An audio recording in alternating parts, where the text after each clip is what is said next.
Salut les dessineux et dessineuses, j'espère que vous allez bien. Je suis très heureuse de vous retrouver pour ce nouveau tuto, surtout que ça faisait longtemps que j'étais pas apparue sur la chaîne, parce que j'ai passé la moitié de l'année à travailler sur la production de la formation Crayon de couleur qui est sortie récemment sur le blog d'apprendre à dessiner, donc j'avais pas le temps de produire des vidéos pour YouTube, mais je suis de retour avec plein d'idées de nouveaux tutos en tête pour vous régaler.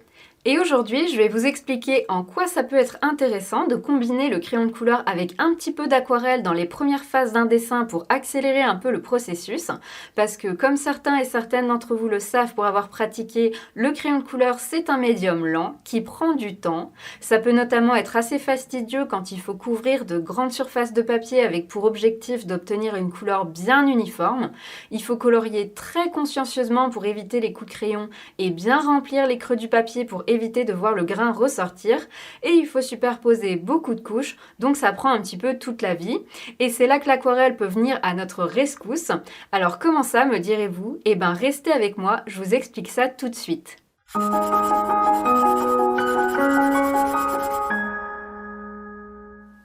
La première chose importante avant de se lancer à associer aquarelle et crayon de couleur, c'est de bien comprendre quelles sont les caractéristiques de chacun pour éviter d'aller contre leur nature respective. Ce sont deux médiums très différents, ils sont presque opposés en fait. Leur seul point commun, c'est qu'il est impossible de recouvrir complètement des couleurs foncées avec des couleurs claires, parce que l'aquarelle est transparente, donc on voit au travers, et le crayon de couleur est translucide. Translucide, ça veut dire qu'il a une certaine opacité, un certain pouvoir couvrant, mais qu'on voit quand même au travers aussi. Donc dans les deux cas, on ne pourra pas récupérer une blancheur parfaite en appliquant du blanc par-dessus d'autres couleurs par exemple, comme on pourrait le faire avec des médiums opaques tels que l'acrylique, l'huile ou la gouache. Même si le crayon de couleur est un petit peu plus opaque que l'aquarelle et qu'on peut éclaircir ou ajouter des détails clairs par-dessus une sous-couche colorée à l'aide d'un crayon blanc, on ne récupère jamais un blanc total. Les couleurs en dessous filtrent toujours un petit peu au travers. Ça veut dire que dans les deux cas, le blanc du papier sera notre lumière et qu'il faut le préserver. Et ça veut dire aussi qu'on va généralement travailler du plus clair au plus foncé en faisant monter les valeurs progressivement, histoire de ne pas se planter en fonçant trop d'un seul coup. Donc les stratégies pour construire un dessin au crayon de couleur et une aquarelle vont se ressembler. Mais à part ce point commun, l'aquarelle et le crayon de couleur sont presque opposés. L'aquarelle est un médium aqueux et fluide qui bouge sur le papier et qui est immédiat dans son application. Immédiat parce qu'il est possible de couvrir de grandes surfaces de papier d'un coup de pinceau et qu'il est nécessaire de travailler la couleur rapidement avant qu'elle sèche. Tout va assez vite, il faut être réactif et prendre des décisions dans l'instant.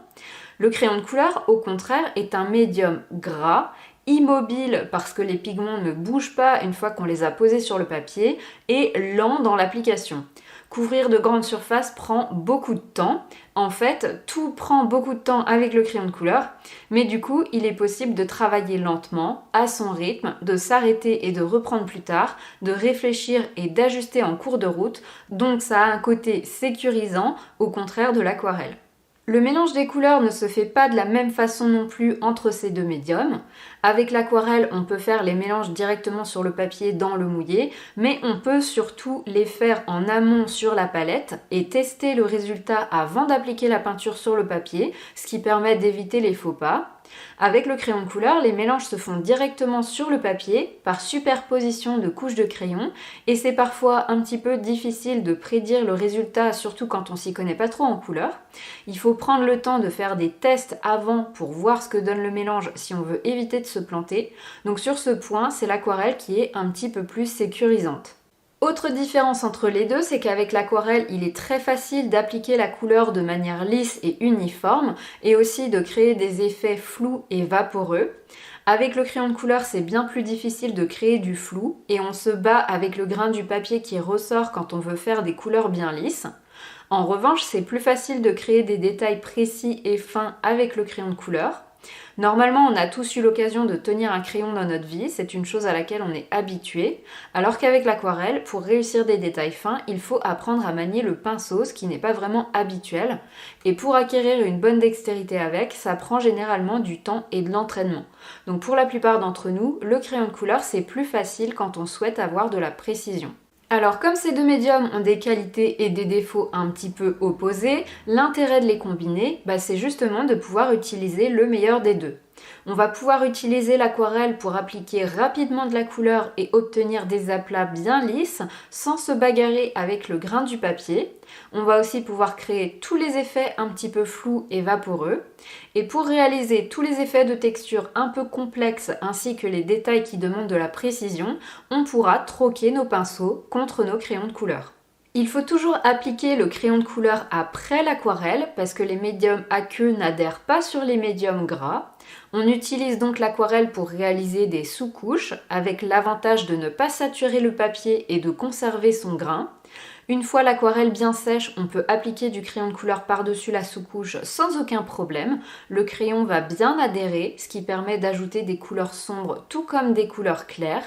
Ici, vous voyez que quand j'ajoute un petit détail au crayon blanc, il ressort bien parce que le crayon blanc trouve une bonne accroche sur la couche d'aquarelle.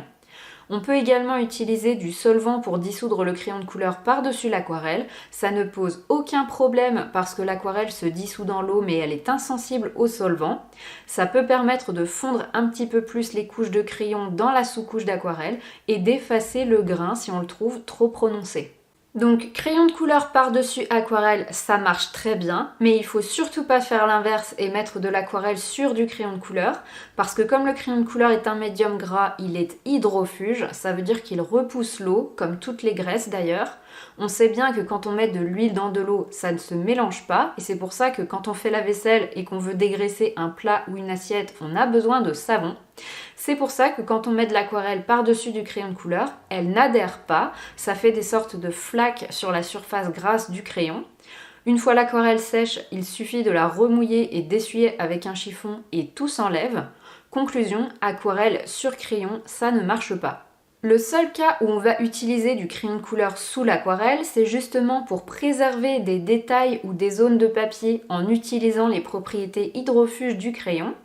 Pour ça, on va colorier ce qu'on veut préserver en appuyant bien sur le crayon de couleur pour écraser complètement le grain du papier et faire en sorte que les pigments le recouvrent bien.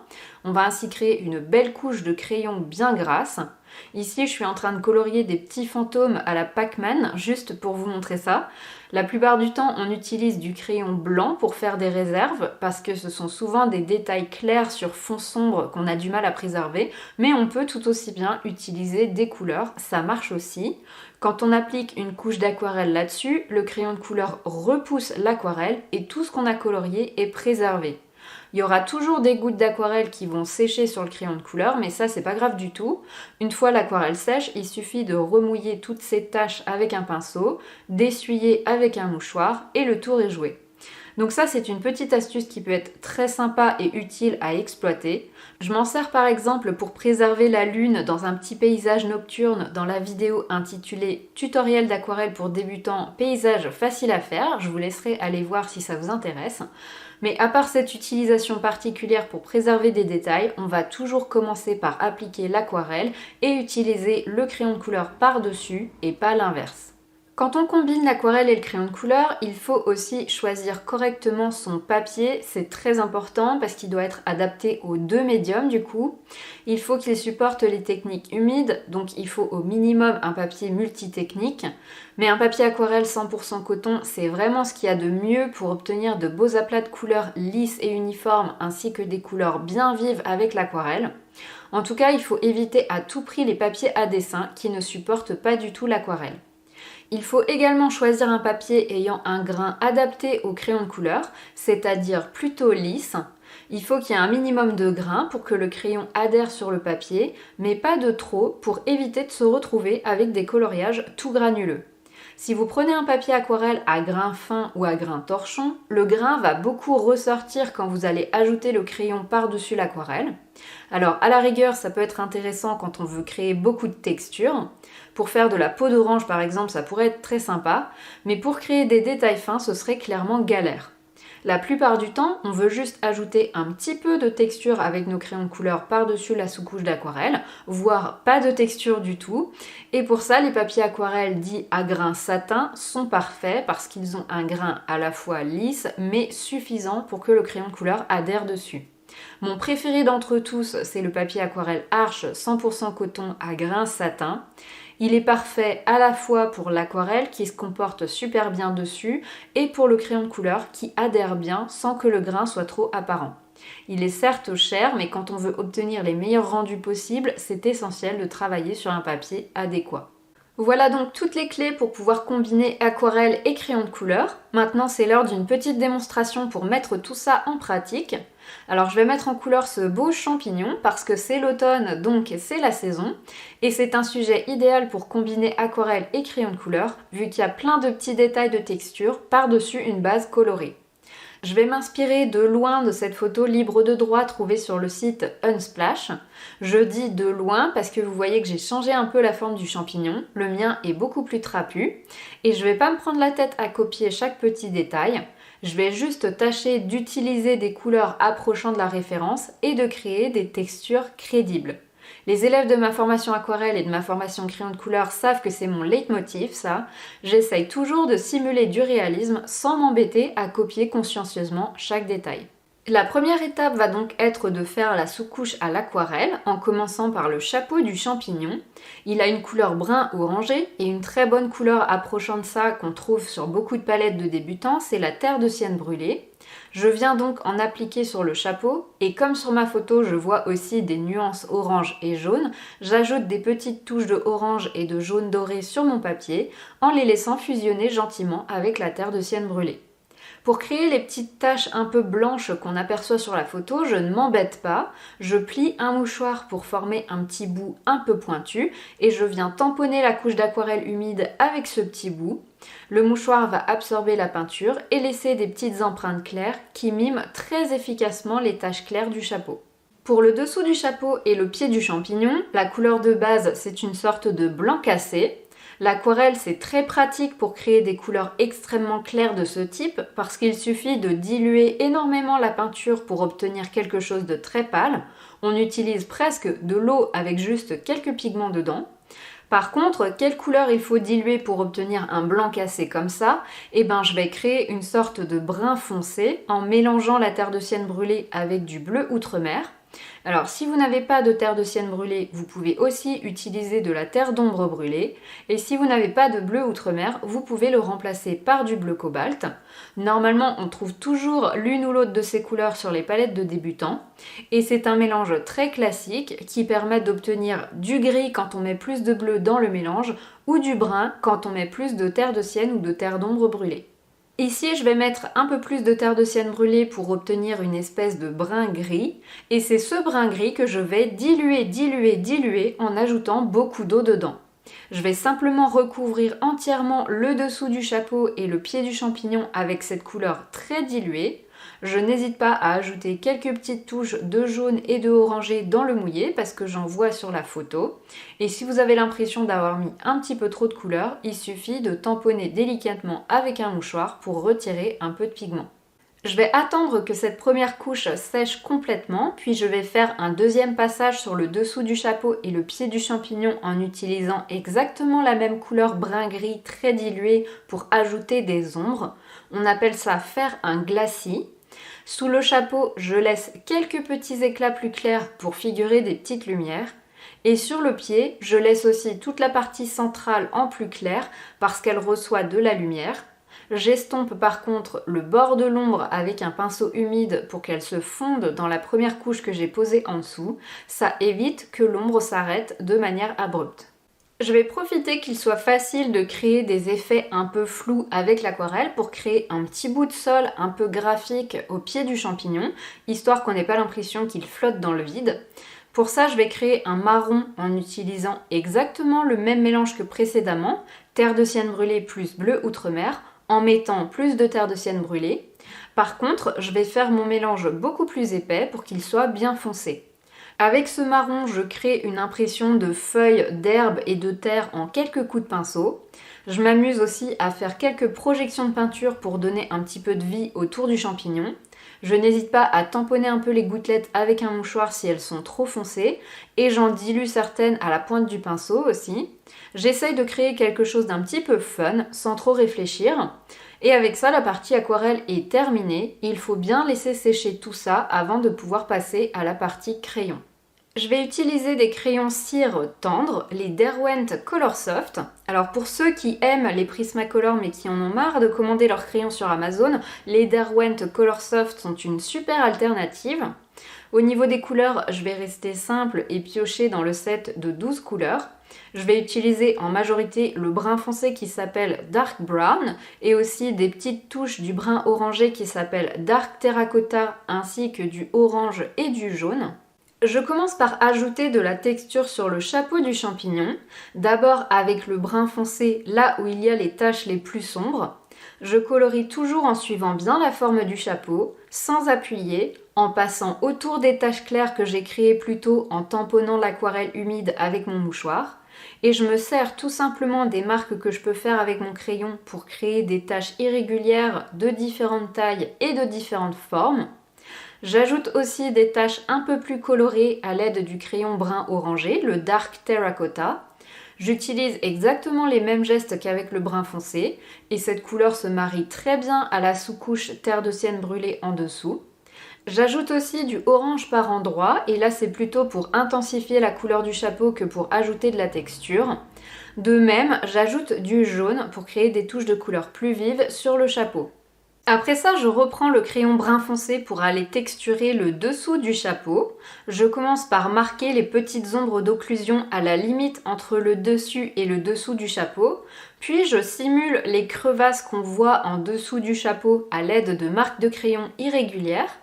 La mine de mon crayon s'est légèrement écrasée et elle n'est pas super bien taillée, mais je la laisse volontairement comme ça parce que ça permet de faire ressortir un petit peu plus le grain du papier vu que la mine ne peut pas rentrer dans les creux.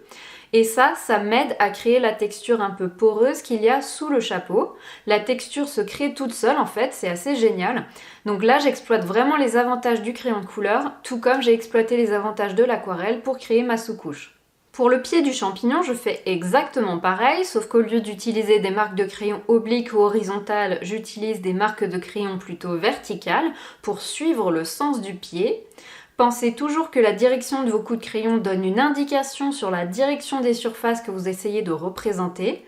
Donc pour montrer que le pied du champignon est vertical, je me sers en toute logique de marques de crayon verticales.